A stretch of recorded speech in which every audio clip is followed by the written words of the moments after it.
Yeah. Hello, everybody. I wanted to send out this email with American Heritage Lending. That's Vicky Rouse and Sean Rouse, our reps.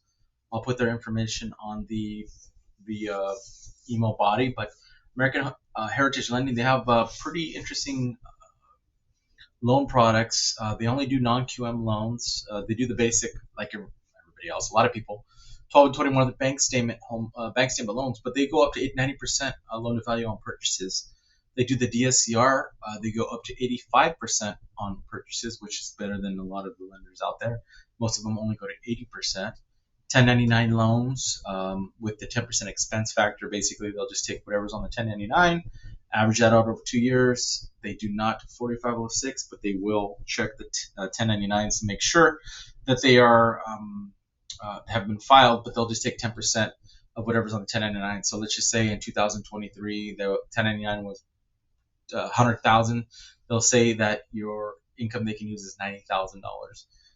So that's how you do for the income. That's very, very good option, especially for people that are like truck drivers, real estate agents, loan officers. Um, DSCR products actually have the no ratio product as well, up to 75%. So that's 25% down uh, for no ratio, which is great because a lot of properties are not cash flowing. A little bit on the DSCR, the rent has to cover the payment. So when they do the appraisal, they do a rent survey. So as long as it covers it, it basically is a DSCR loan. If not, it is not. And if it's too low, it has to be a low no ratio. So 25% down is great. They also do loan LTV stacking, which is good. Where if you're at a bucket of 79% and origination, let's say, or discount brings the value brings the loan amount over to, like, let's say 80 or 80.01 or whatever, it would bring the client into a different loan to value, which the rate would go up. With them, they'll allow loan stacking on the origination and the discount, so it would not go to the next bucket. They'll keep it at like a 79.99 or whatever it is, and not have to go to the higher rate, which would probably be another quarter hit. So LTV stacking right here, it's really good. Asset qualifier and asset income lift is actually interesting and new too. So with the asset income lift, what they'll do is they'll take any of these existing products that they have, except for the DCR, for instance, 1099, and let's say the co-bar or the bar has makes that $90,000 a year, like I said in the last example. But let's say they have, I don't know, $1 million in the bank.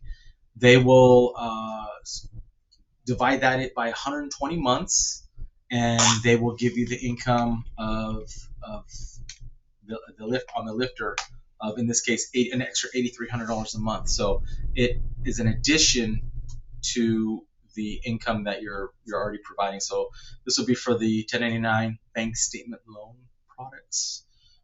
So that's really big on their asset qualifier for the people with a high net worth. Let's say they don't work, or maybe they're trust fund persons. They will take 60 months. So in the same scenario, they'll take that $1 million in the bank or liquid and divide that by 60, and that's what their income would be. In that case, $16,000 a month. If we're using the asset qualifier, and they go up to 80% on that. So pretty good product. Bridge Star Loan is like the loan product that we had with that other lender, LendSure. While they'll allow the home being sold, take the equity up to 75%, take it out and less whatever they already owe, and put that towards a new property and purchase a property without even having sold the previous property. It's a really good product. With American Home Lending, we just learned that they don't charge the 2 points as with the other lender charges 2 points up front to do the loan. They do not do that. So ask me a little bit more about that one. And also too, they do the 1 year P&L product, basically a profit and loss from a CTEC or a CPA, with the profit and loss on there, and you just provide 2 months bank statements to coincide. That is all the income that they have to provide.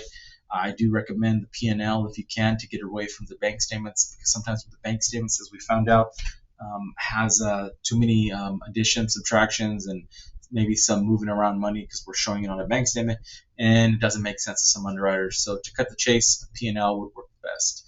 Also do the foreign nationals. Don't do many of those. If you do, great. Condo loans, non-warrantable, which is basically there's liens are against the HOA, so they can go up to 75% on that one. So again, new lender, American Home Lending.